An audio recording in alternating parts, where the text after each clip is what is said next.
The grill is shot. The chairs are held together by optimism. And what happened to the rug? Sounds like your outdoor setup is not ready for patio season. Fix it all with Wayfair. Shop Wayfair for grills, rugs, furniture, and more. With 20 million 5-star reviews, room of choice delivery, and expert setup on qualifying orders, it's never been easier to do more for less. Get 10% off your first eligible purchase. Hurry to wayfair.com or download the app now. Wayfair, every style, every home. We all have routines. I'm Jabron, and with diabetes, mine was finger sticks. Sometimes I skip them because they hurt. The Freestyle Libre 3CGM changed that. It gives me glucose insights without finger sticks. Learn more at freestylelibre.us. Finger sticks are required if your glucose alarms or readings do not match symptoms, or when you see check blood glucose symbol for the first 12 hours. The views expressed should not be used for medical diagnosis or treatment as a substitute for professional medical advice. Individual circumstances may vary. For prescription only. Safety info found at freestylelibre.us. Good morning, DJ and PK. It's 97.5, the KSL Sports Zone. Welcome in on a Monday morning. The NBA draft is tomorrow night. Finally, so much talking, so much speculation. We will get to that coming up. Also, Brian Dunson's going to join us in the 9 o'clock hour to talk about the United States at the World Cup. They've looked very good, winning their first 2 games, outscoring the opponents 6-1. I got to say, the breathless hype bugs me. We've never done this. This is the first time they... Of course, the tournament's bigger. The group games are going to be easier. They used to have one of the top 8 teams in the world in their group every single time. Now, because they're at home, and they are a little better, and there's 12 groups, they don't have any of the top 20 teams in their group. They should be doing better, and they are. Can't blame them for beating the teams that are right in front of them, but the breathless hype I could do without. We'll talk with Dunny about that coming up at 9 o'clock. David Locke on the draft at 8:30. Bob Casper at 8 o'clock. PK picked the winner in the 3rd round. He took Wyndham Clark. Sure enough, Wyndham Clark held on. Got a little dodgy there at the end, but he held on, and he won the U.S. Open for the 2nd time in 4 years. All of that coming up. Right now, we're going to start with some college football. Lance Anderson joined us last week. Utah Tech football coach, former Stanford coordinator, a guy who recruited the state of Utah for Stanford really hard. A lot of changes in college football. His thought on the way things are going, especially for Big Sky schools, and his team's going into the Big Sky along with SUU. They joined Weber State and Idaho State, who are already in the league, obviously. Here's Lance Anderson with PK and I. So many questions to ask you about college football. You've got interesting viewpoints because you were at Stanford for a long time, so you're one of the halves, and now you're at Utah Tech, and it's a totally different world in the Big Sky. And I'm curious, as you watch these changes, and some of the people you may actually know or have some contact with, do you see anybody with a long-term view of what's best for college football, or do you see a lot of people doing what's best for their employer, whether it's a league or a school? I think right now a lot of people are just trying to do what is best, for them and trying to find a way to survive, because it's really, things have really changed just with NIL, with the transfer portal, with just some of the conference realignments, things like that. College football has definitely changed. I mean, the game on the field is still, it's the best. There's just nothing better than college football, but it's the stuff outside that is definitely very different, and you have to find a way to navigate that, in order to be successful, and I think it's a little bit different for everybody. Yeah, with that in mind, fundraising is such a big deal. How do you go about doing it at your level to be able to get the players that you want? It certainly has been a challenge at Utah Tech. I think there's a ton of potential here, but we just got to roll up our sleeves and dig in, do a little fundraising. That's what we're doing with the golf tournament today. But it really does come down to money, and it's been very interesting. I think almost everything is filtered down to the FCS level in terms of players with agents, players looking for money, the transfer portal, and I've never talked to so many agents as I did during the month of January when that transfer portal opened. Mm-hmm. And that's always the first question is, how much money do you guys have? How much NIL do you have? And it's if you don't have money, it's definitely hard to compete. And I would get a junior or senior looking to go to the Big Sky and looking at Utah Tech would want to get the money. This is the best payday they could be looking at. But I was curious at that level when you're dealing with freshmen and sophomores. I'm sure they want the money, but how much are they interested in how much you can help them improve as a player? Because they still have a couple of years of eligibility, and we see plenty of Big Sky players go on. Scadaboo's probably the best example, but there's plenty going to the Mountain West, the Pac-12, the Big 12, the Big 10, whatever. And that seems to be important, but I don't know how much people are looking at it when they're freshmen and sophomores. Yeah, I think, if they can get something, that they want to get that. And if, things are even, then that's maybe the deciding factor. But you're exactly right. And that's the thing that we're really trying to push is the opportunity to play, the opportunity to improve, the opportunity to get better. Just knowing that, hey, if you have a guy that might play well for you for a year or two, they might move on and go to an FBS school or a Power 4 school. And I think today's day and age, you just have to embrace that and understand that's what's going to happen. And so that's a big selling point for us in recruiting is, yes, come here and help turn this program around, have an immediate impact, really put some stuff on film, and then that may allow you to get the kind of NIL deal that you're looking for and the opportunity to play at the kind of school that you would like. So that's just the day and age now, and we have to embrace that. Yeah, we've talked to other coach Eric Carrot Weber, who's starting this year. He was talking about that. Todd Phillips, basketball coach at UVU, has gone through this now several years where kids have come to his program and then they've gone on to the Power 4, Power 5 in basketball, and that's the way of the world, and that's the recruiting pitch. How much from the perspective of the kid does he buy that? Because Todd is telling us, hey, even if you're a 4-star, if you're a freshman, you might be buried. Well, you come here, you're not going to be buried. I think each kid's a little bit different, and I think they all do their research at different levels, and I think some are more realistic than others. But I think some kids are very realistic about it, and they look at who else is on the team and where their role might be, and I think it does factor in if they feel like they could have a bigger role and bigger impact somewhere else, even though maybe the money's not as good, but. With good guidance and stuff, looking at the long-term picture, that some of them might, be willing to, I might not make as much money right now, but this is a great opportunity for me to, show my skills, come here, help this team compete for a championship, and then in the future, maybe I can capitalize on that. Your sports information director, Steve Johnson, I was talking with him a year ago, and he started listing all the schools your players had gone to. It was pretty impressive. San Jose State came in and took a guy. I think Wyoming or CSU, maybe both of them, but at least one of them came in and took a guy. How long is that list now? If someone asks that, can you just start reciting all the schools that you've sent players to? It is, and it's an impressive list. I mean, in addition to some schools you mentioned, we're talking like Washington, UCLA, Utah State. It's a number of schools, Wake Forest. And that's why you got to be excited for the kid, because you look at some of the money they're getting in terms of NIL, and it's like, wow, that's impressive. Like our tight end last year, who's our leading receiver, is at Oregon State now and got a really good NIL deal. And just the opportunity to compete at a level like that, you can't blame them for being excited about it. It's just tough for us as you develop them, you help them get to that point. You feel like they're really a focal point of what you're trying to build, and then they move on. But that's the nature of the game, and when that happens, we got to go out and replace them. September 5th, you come to Provo to play BYU. How much does that help your bank account? I think that will definitely help. Little things like that definitely help. So, but maybe not as much as we need, but it will help. But you just play one money game, right? We do. Yep. Has anyone tried to talk you into two? I've had those discussions with our athletic director. He's brought that up, and there might be, some years coming up where we might do something like that. But I think he's been pretty good about that too, understanding that, one is probably enough each year. The Big Sky is tough. A lot of good teams, top to bottom. But we'll see as we go year by year.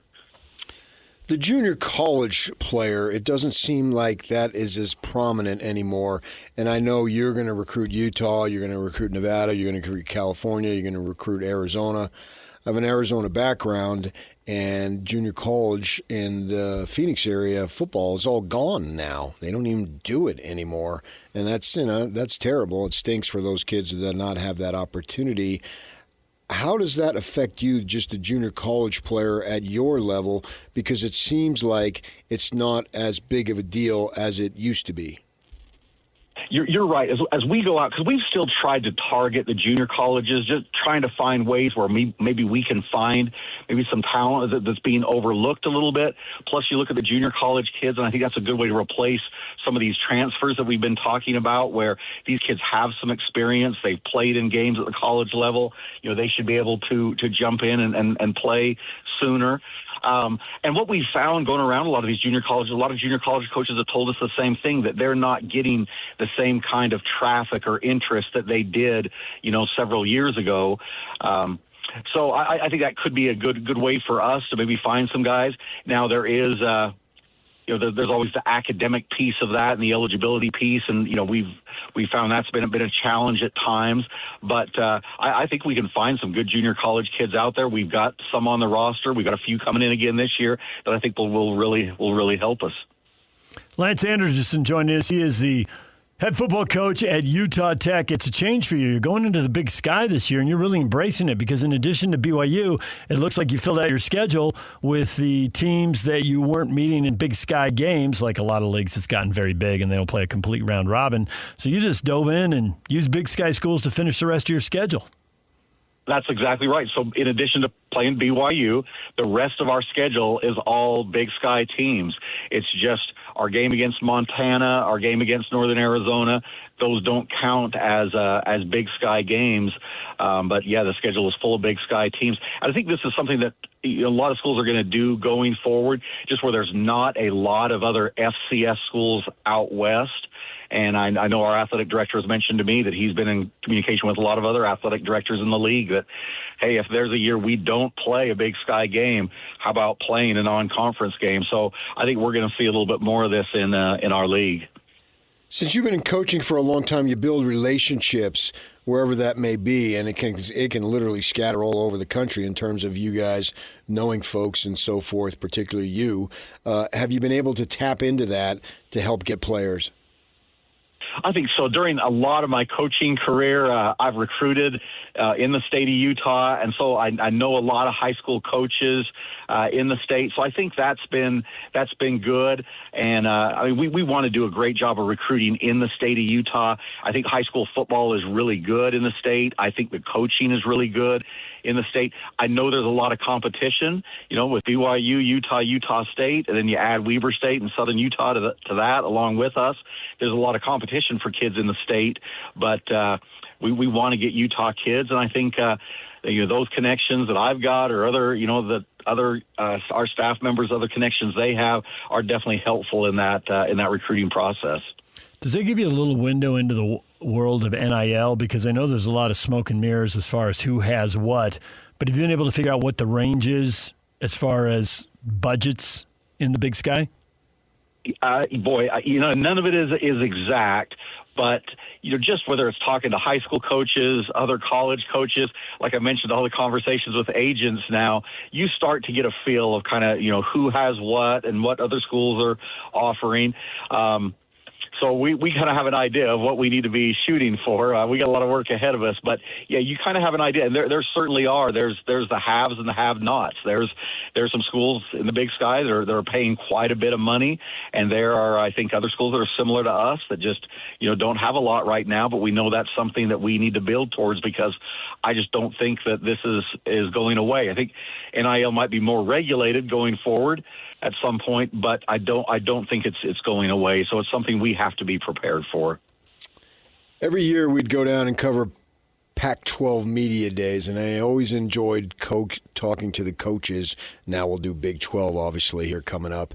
And one of the guys that I loved to talk to every single year was David Shaw, and it got to the point where we would laugh about him coming in and taking our players, and you know that full well because you were recruiting there, and he feasted on Utah kids because he once said on the air, you tell those people in Utah we're coming and we're coming often, and he laughed about it. And then when each year he'd approach us, and I'd say, "Oh no, here comes the thief," and he'd laugh, and we'd carry on. So I got to develop a little relationship with him, and he was always fun to talk to, very insightful on and off the air. And he stepped aside at Stanford at a relatively young age, and I'm surprised that he hasn't gotten back into the head coaching business. What do you think about that? Because obviously you knew him very well. Oh, he's a great coach. I mean, what a tremendous run, we had during that time at Stanford. And Coach Shaw just did a tremendous job there. And in addition to being a very good football coach, he's a very good person. I have learned so much from him, and learned so much of, how you go about things, how you treat people, just how important it is just to do the right thing, no matter how hard that might be. And I think there will be another opportunity. He's with the Detroit Lions right now, and I think he enjoys, coaching in the NFL. But I think down the road there will definitely be another head coaching opportunity for David Shaw, and I think he will do very well when he has that opportunity. When we had Bronco on, we were talking about how much time he spends fundraising, and he just said nonstop. And I'm curious if you found it to be the same thing, and if that's the kind of thing that would keep a David Shaw from returning, is that the job's changed a lot since he had his really good run at Stanford.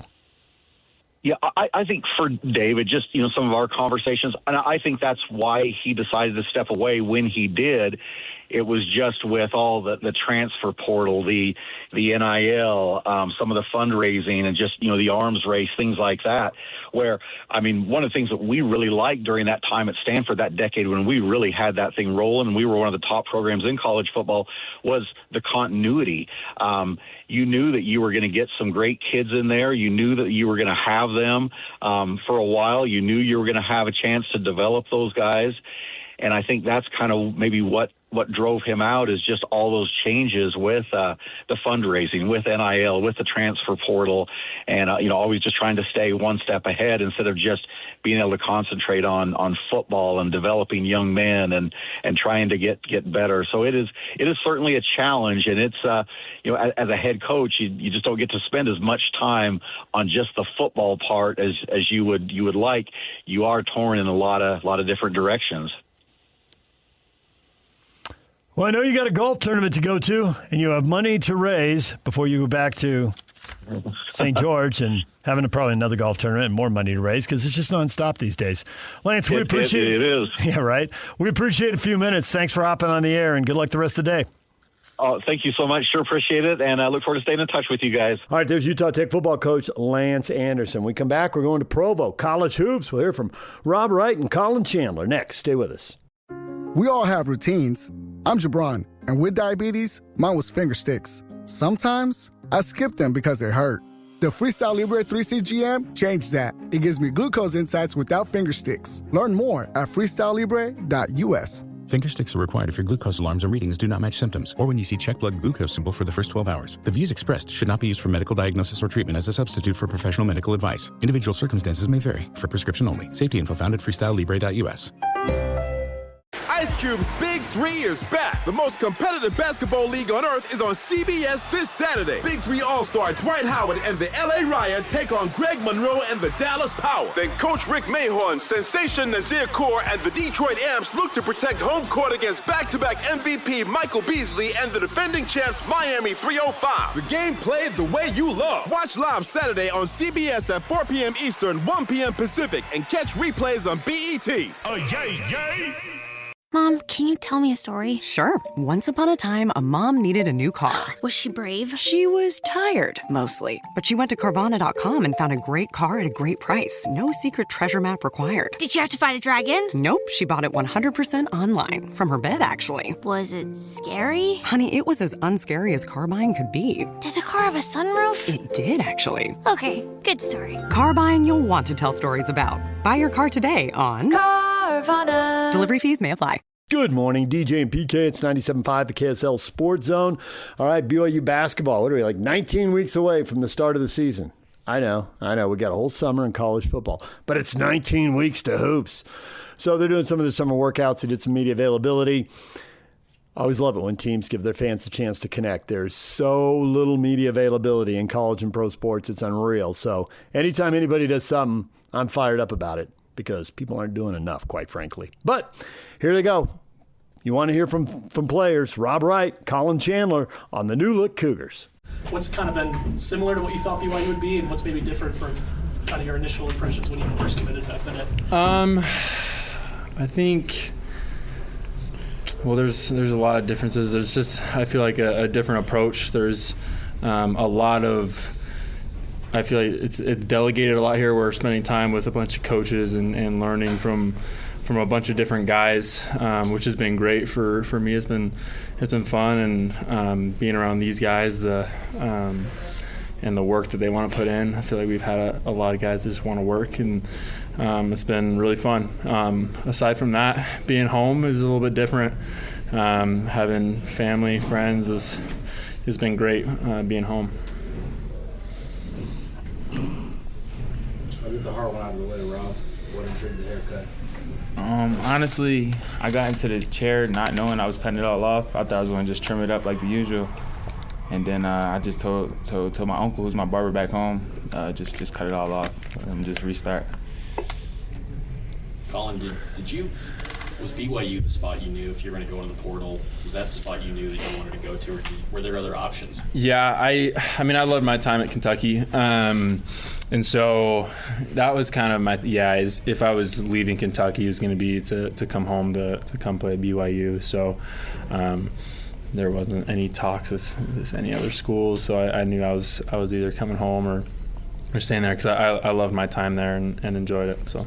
Did you have a prior conversation when you were committed to BYU in high school with KY? And what did you know of KY? KY reached out to my dad the day that he got the job. So my dad had a conversation with him. I was still on my mission, so obviously there wasn't much conversation. But I committed to Pope, and I wanted to follow him. It felt right.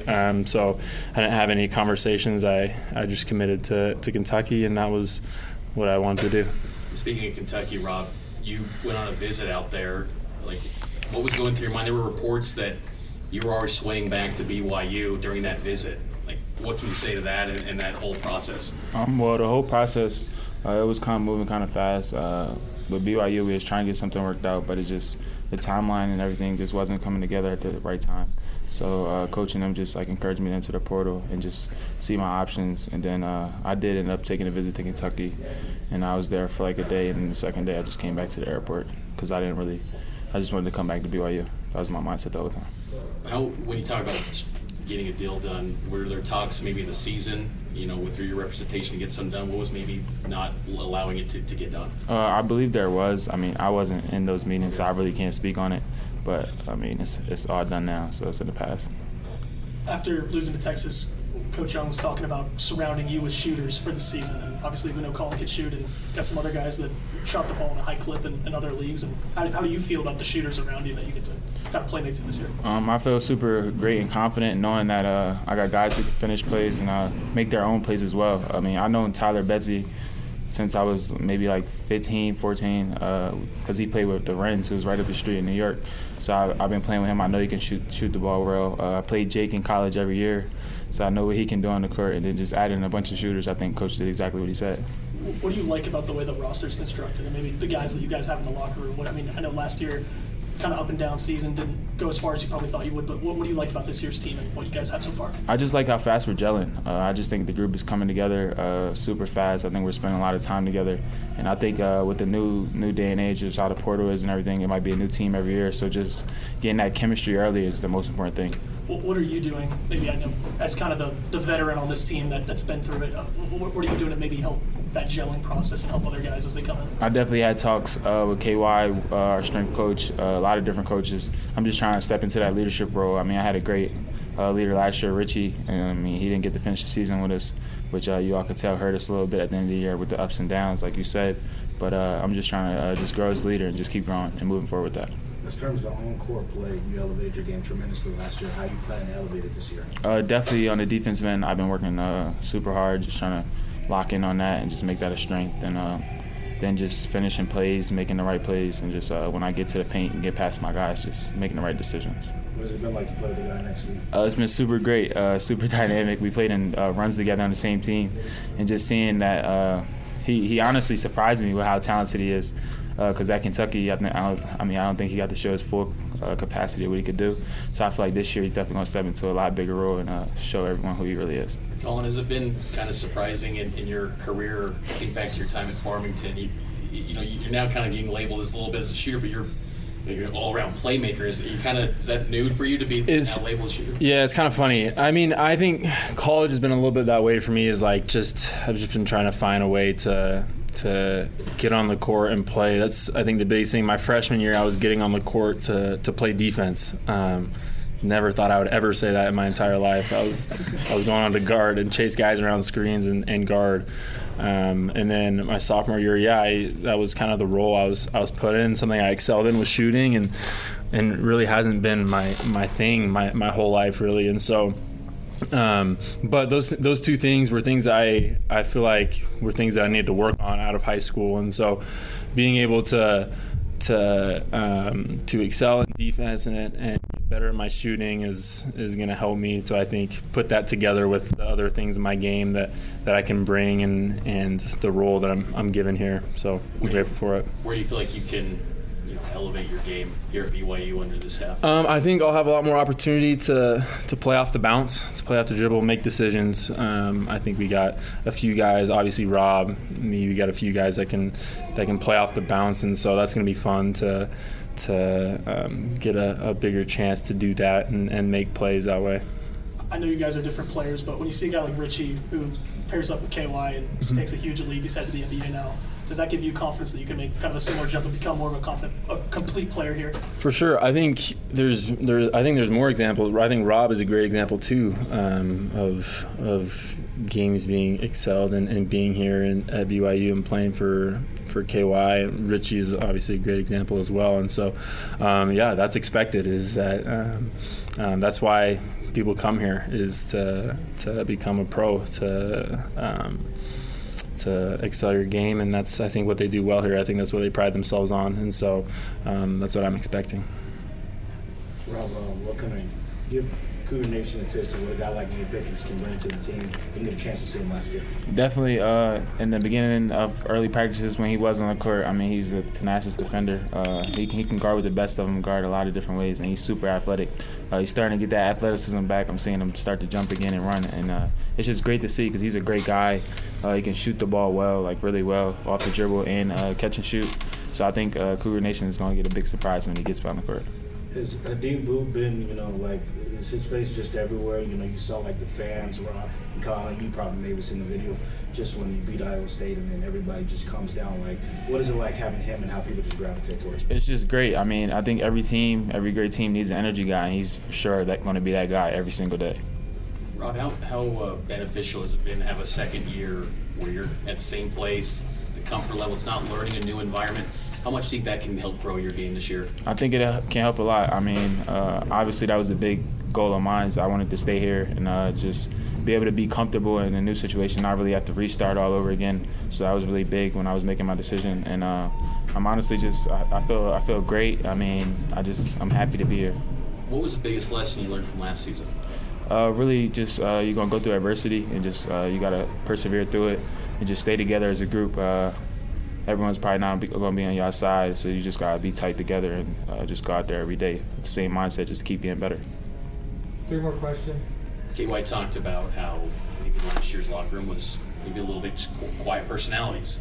Has he maybe challenged you to maybe be a little more vocal with this group and take on that leader role? Yeah, definitely. I feel like I'm definitely more of a quiet guy, but around people and outside of the court, I got a pretty good personality. I'm really good with people.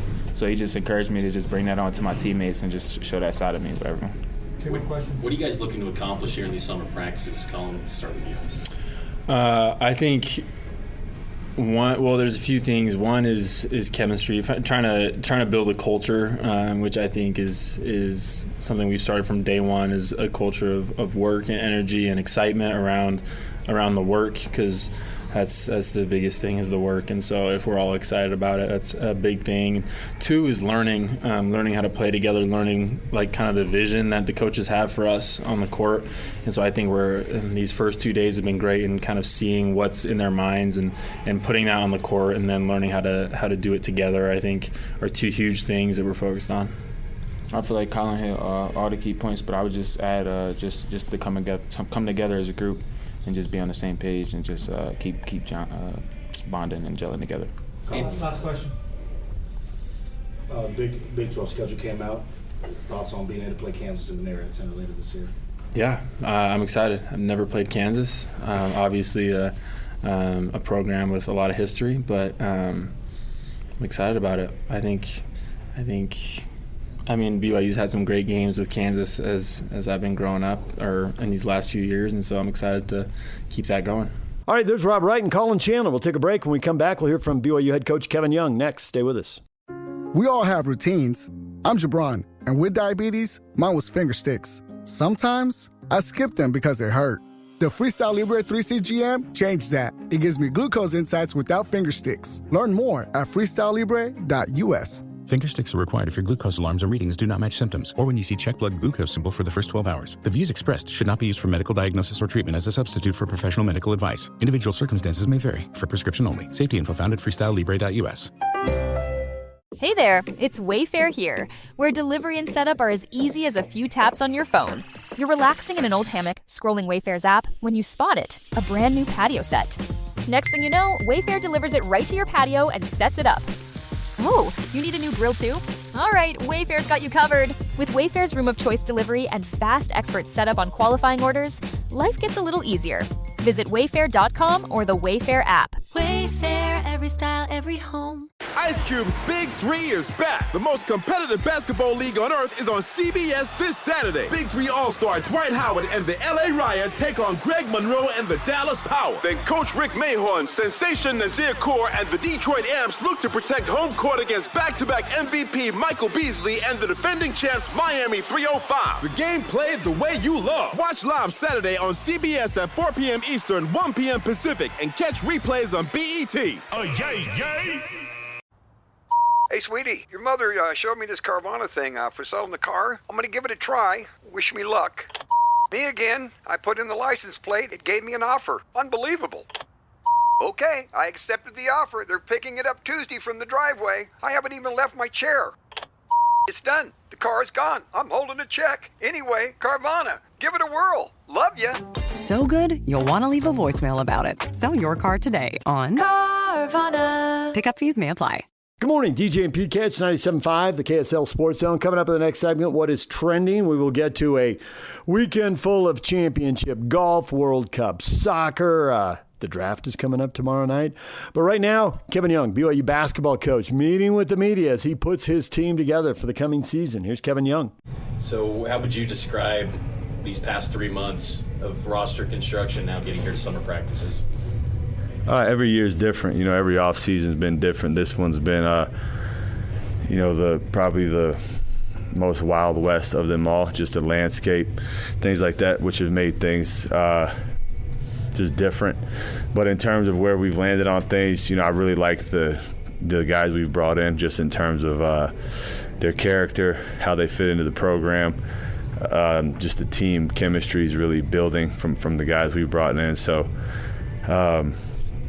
I feel good about it. And I'll just hit it right out of the head because I get asked it every day, anywhere I'm at. The big situation, we've been in lockstep with one specific guy for a while. There's a lot of logistical things that have to get ironed out on some of these guys, given their academic situations and where they've played and stuff like that. So we've been locked in with one guy in particular. Can't really say too much about it.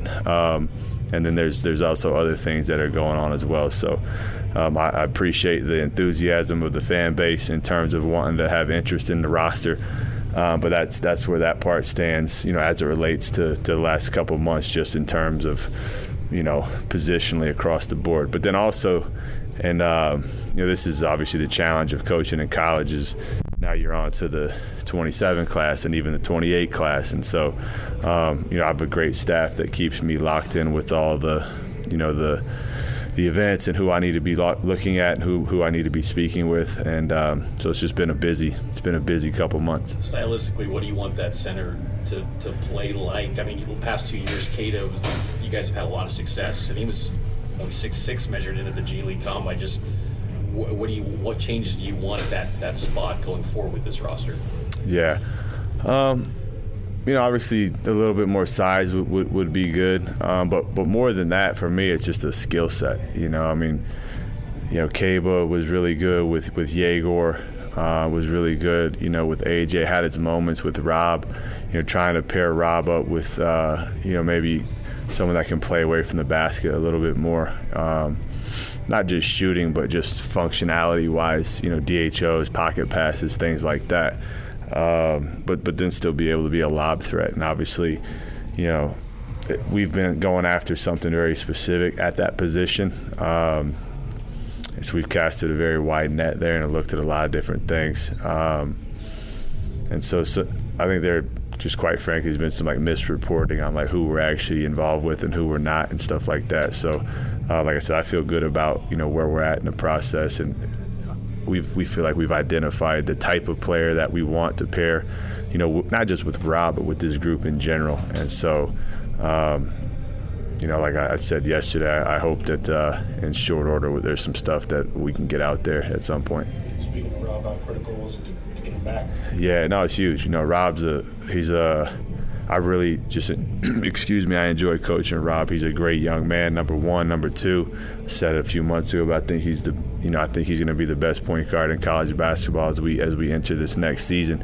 With his experience, I really was impressed with his level of improvement from his freshman year to his sophomore year, particularly in our style of play. I think he's really matured. I think he's primed to take on just a bigger role across the spectrum of our team. And that doesn't necessarily mean, scoring, just playmaking, leadership, defense. He's a guy I think that's really ready to make a big jump. So we couldn't have been more thrilled to get him back. And there was a lot of nonsense, honestly, that was going on with all that. And a lot of it is just a byproduct of the way that the system is set up at the moment. So I'm just glad he's here. After the tournament, you talked about wanting to surround Rob with more shooting, bringing guys like Chandler and Betsy. How do you feel about maybe the shot-making ability of this year's team? I feel great about it. I think, on paper anyway, it'll be our most prolific, shooting team across the spectrum of all the positions. So feel good about it. Now it's just a matter of trying to implement a style of play and shot quality and shot selection that we care about. But, I think we have some really high-level shooting out there that should really allow us to play in a really open floor. When Chandler did go into the portal, what about his game, his skill set? What did you guys like about that bringing him in? Yeah, he's a guy, that can do a lot of things offensively. I think just naturally he's going to get compared to Richie. I think they have some similarities in the fact they're both prolific shooters. But I think what intrigued me about Collin was his ability to play with the ball in his hands as a playmaker. I think he's a really good passer. I think that he can do some things creation-wise that interest me. But just the playmaking on top of the shooting. Now, he's not obviously the rebounder that Richie was, so they have some differences. But, that playmaking combined with the shooting was really where we got excited. How many of the 15 roster spots do you plan to fill? All of them. All of them? So there's still a lot of work then, through the portal or international? What avenues are you looking at to fill those spots? Yeah, we've looked at everything. I think the portal versus international. You just kind of, what are you looking for, stylistically? And it's big on just team building. So it doesn't really matter for me if it comes out of the portal or it comes out from the international ranks. Obviously, we have good relationships with people, overseas and whatnot. So we're looking at all avenues. You bring up team building. You guys recently went to, down to Arizona. What inspired that and how was that kind of team bonding experience to bring this group close? Yeah, it was one of the coolest trips I've personally ever been on. We went down to Havasupai, did some clinics and so forth with some little kids and stuff in two of the tribes down there, in the Wallapai tribe and the Havasupai tribe. Was pretty remarkable. They love basketball, which was awesome. And then just the setting down there, it's blew my mind. I don't know if you guys are familiar with it, but get on Google after this. It's pretty cool. So it was great, man. Guys had a good time. We had some staff members go as well. And, one of our supporters here with the program had some connections down there with some of the church activity that goes on down there. So it was just a good event, good trip. Feels like an older roster this year. I know you have Bruce coming in and some other young guys, but Rob's a junior and got some return missionaries. Dawson and Pickens are older. Does that kind of veteran dynamic, does that bring you more confidence as a coach with what you guys are trying to do this year? Well, I mean, I like the blend, having the some older guys that can show the younger guys the ropes. They have some experience, and not just experience at high levels. You got guys coming in from Kentucky, Clemson, Syracuse. They've been in battles, so I do like the sort of battle-tested nature of a lot of the guys, including Rob. But yeah, it does give me confidence, even when you're doing summer workouts. There's just a little bit more. I think one, leadership, and then two, there's just more know-how out there, which you don't have to spend as much time on some of the small things. They kind of some of them have a pretty good feel for what they're doing already. I know that we all kind of got to see Bruce in the FIBA, but just what have you seen with his game that you've liked since he's been on campus? I know his rebounding really stood out in the tournament. Yeah, no, he rebounded the ball very well in that tournament, but just his sheer his length, his size, his defense, his ability to make shots. I think he's a guy that can really shoot the ball from the perimeter, but also find ways to impact the game when he's not scoring. I think that's one of his greatest strengths is he really is a winning player. He really does a lot of things that help you win. So, and he takes pride in doing that, which for a young guy is impressive. Most of these guys, if they're not scoring, they don't care. But he's a guy that understands the value of doing the little things. It's one of the things we talked about when we were recruiting him that stood out for me. So he's a guy that'll fit in well, from that standpoint. I think there will be times I'll try to have to wind him up, to maybe be even more aggressive at times. But my hope for him is, he's such a young guy and he has so much talent. It's just every day can he get better, and by the time we get to the getting to, he's ready to go. Are Baker, Pickens, and Kozlowski, are they going to practice here in the summer? Yeah, so Nate's a full go. Dawson is still on he's actually, I believe, a little bit ahead of schedule. And then Brody, he's had a tough go. He's trying to just do everything he can to get back out there. So I think, yes, he will. It's just a matter of when. How far are you stretching out these summer practices? I think last year, a couple years ago, it was to August. What's kind of maybe the schedule and cadence you want to set this structure this? Yeah, so we're not going every week. There's a couple breaks in between for different calendar reasons, but we'll get done, I think, a couple weeks before school start, and then give them that time off. And I'm still honestly learning about how to do the summer stuff. I think it can it's tricky because it's middle of June, and you don't want to go too crazy with what you're doing. I just think from a mental freshness standpoint, I think my first year I did way too much, and one big thing I'm trying to do this go around is just the encore stuff is super important, but how do you fast track a team in this era of just like the portal, and where you get new guys every year, and these guys don't really know each other, and you expect them to play for each other and that kind of thing. So it's being super mindful of the togetherness and maybe doing some things outside the box that allow the group to come together. For me, that's just as important as anything we'll try to do this summer. Was that a big lesson you learned last season? Well, I mean, and I think there was like a narrative around last year's team that like that group was didn't get along. I wouldn't say get along, but just like there wasn't as much cohesiveness. I think that group was more personality driven. I think there was just some quiet guys on that team. They respected each other. But in terms of learning from last season, I think I didn't do enough. That I should have done more to proactively do things to try to help the group just get to know each other better, right? I think they were all good guys and cared about each other, but like, again, you just have to find ways, I think, to fast track, the togetherness. I was talking with a few coaches this weekend on the recruiting trail about, that topic. So I think every team kind of goes through it. It seems like this, I've said this before, but I've only been here, not even 3 years yet, and we're on like what seems like the 10th iteration of the rules, but it impacts all this other stuff, right? So I think everyone's still kind of learning how to, do the job. How much do you enjoy, you brought up earlier, just like you're already looking ahead to 27, 28, you can't get into the names, but that side of it where you're going into these summer gyms and evaluating young players and forecasting their potential and selling BYU, your program to young guys?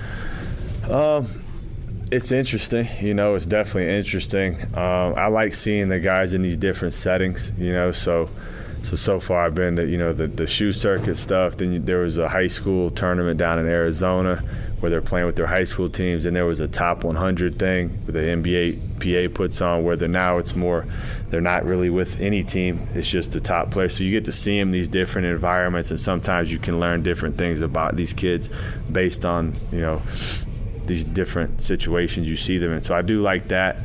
I think the hardest part is just like in the NBA, man, it's like free agency is on the calendar. Trade deadline's on the calendar. Draft is on the calendar, and everyone operates in the same timeline, players and agents. With college, it's tricky because you got the high school component, and then you have the portal, and you have the international wave, and they all happen at different times. So it can be a real challenge to, put together a cohesive roster, just given that everyone's working under a different time frame. Because if you took someone right now, that's going to impact what you could do in the portal and so forth. So how do you kind of marry all that together? That's something we talk about daily as a staff, and that for me is the hardest part when you're talking about roster composition. You mentioned young players, Bruce. Projected to be a lot of credit in the NBA. Is there a guy playing right now that you compare him to? I know he's his own player. Yeah. I just think about guys that I've had personally. I think in a perfect world, he gets to the level of Mikal Bridges defensively, just with, body type somewhat similar. I think Bruce will end up being, and Mikal's my boy, but he's a narrow dude. I think Bruce will end up being a bit wider, be a little bit stronger, but just with that length, multiple positional defender. Then offensively, his game is, right now I think his game is pretty simple. I hope to grow his playmaking, similar to the way we did AJ. Now him and AJ are different players, but I really like guys with that type of size who can make the passes. I think he can make the passes. So, I think defensively, Mikal is a pretty good comparison.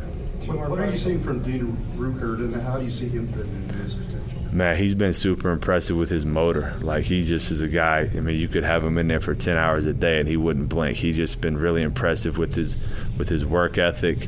I love his shooting. That was the thing that really drew me to him.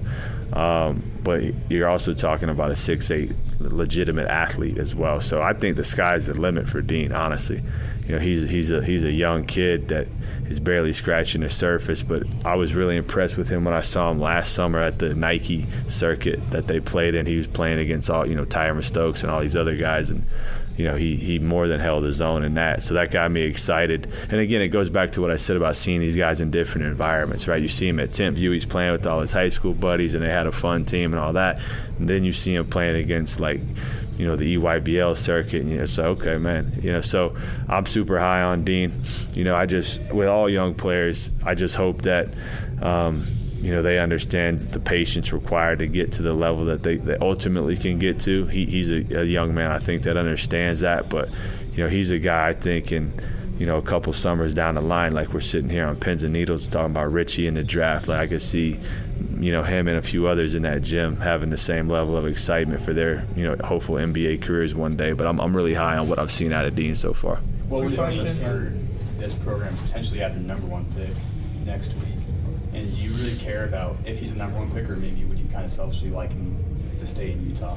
Yeah, I don't like the outside of like the draft night that we're like what pick you are like doesn't matter. It's more about what you do when you get there. So I think AJ is the best player in the draft. I've made that very clear over the last year. You just don't find his level of size, athleticism, and skill set. So whoever selects AJ, I'll be instantly a fan of that team.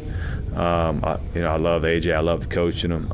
I can't wait to see him in the NBA. And then I was saying this to someone the other day, like it's going to be, to have three guys, in the NBA in a 2-year time period. Like for me, it's just going to be fun to turn the TV on, man, and see our guys out there playing in the NBA. I can't wait for it. So I'm super excited for AJ and Richie and Kaba. Honestly, he's had some great pre-draft workouts too. Everywhere I go, I see NBA people, and they're talking about how good he showed out in his workouts. So, I think he's someone that's helped himself in the process, and we'll see what that looks like for him as well. Last question. Evaluation of Brooks' ball. What surface can he scratch as a freshman? Yeah. This is my first experience going with the, someone coming off the mission, right, to hooping. But he's a guy that, I don't know how many push-ups the dude did on his mission, but quite a few would be my guess. He's in really good shape physically, but, just getting his legs back under him, but what I've seen out of him, he's a tough kid. Bro, he's bigger. Usually guys are smaller than when they show up. He's bigger than I thought. So is Tyler Betsy. He's bigger than I thought too. But great build. He's got that attitude that you like. Where he's got a chip on his shoulder, which is right up my alley. He's got some Richie Saunders in him with like that kind of psycho gene, and I say that very complimentary, where he just is a maniacal type worker. So the real challenge for Brooks is, just not trying to do it all at once. I think the first week here, he had a little injury on his hand or something. It's like, hey man, like just take your time. But he's chomping at the bit. But he's going to help us because he's a super competitive kid. I think he's got the physicality to do well in our league. And what I've seen out of his offensive game, he's a guy who can dribble, pass, and shoot, stuff I've been talking about for a while. So I think he'll fit in. He'll fit in well. But again, like what I said with Dean, it's like just the level of patience all these young guys have to have, and not trying to do it all at once. If he has that mindset, he's going to be a great player. All right, there's Kevin Young, BYU basketball coach. When we come back, what is trending? The headlines are next. Ice Cube's Big 3 is back. The most competitive basketball league on earth is on CBS this Saturday. Big 3 All-Star Dwight Howard and the LA Riot take on Greg Monroe and the Dallas Power. Then Coach Rick Mahorn, Sensation Nazir Kaur, and the Detroit Amps look to protect home court against back-to-back MVP Michael Beasley and the defending champs Miami 305. The game played the way you love. Watch live Saturday on CBS at 4 p.m. Eastern, 1 p.m. Pacific, and catch replays on BET. Oh, yay, yay!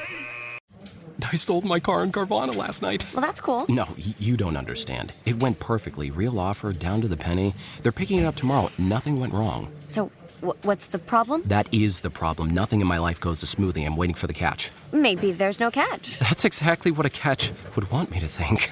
Wow, you need to relax. I need to knock on wood. Do we have wood? Is this table wood? I think it's laminate. Okay, yeah, that's good. That's close enough. Car selling without a catch. Sell your car today on Carvana. Pickup fees may apply.